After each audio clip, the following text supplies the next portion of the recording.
The man parked the car at the back door of the bank. He then strapped his watch to the steering wheel. After setting the 5-minute countdown, he opened the backseat door. 3 minutes later, one of the robbers came out carrying a package. But the second robber was nowhere to be seen. In the earpiece, the police would arrive in 2 minutes. The robber in the car was frantic, but Ryan remained calm. As soon as the 5 minutes were up, he would immediately drive off as agreed.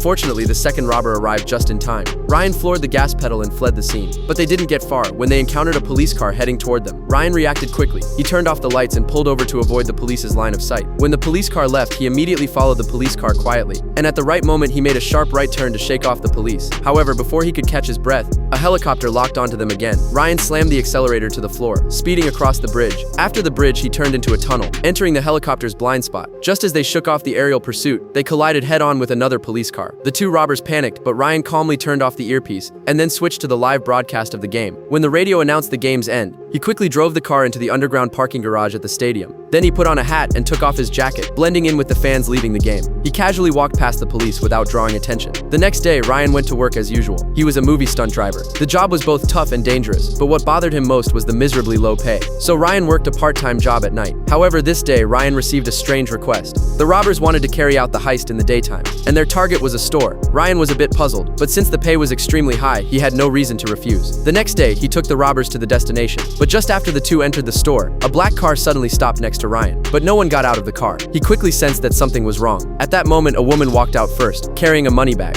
and the second robber followed right behind her. But the next second, an accident happened. The man was shot by the shopkeeper. Ryan was about to get out of the car to help, but the shopkeeper fired 3 more shots. The man collapsed to the ground and didn't move. Ryan quickly got back into the car, not daring to stay another second. At this point, the black car followed them. He immediately realized something was wrong. Thanks to Ryan's exceptional driving skills, the two managed to escape the chase. They hid in a remote hotel. Ryan discovered that the bag contained $1 million.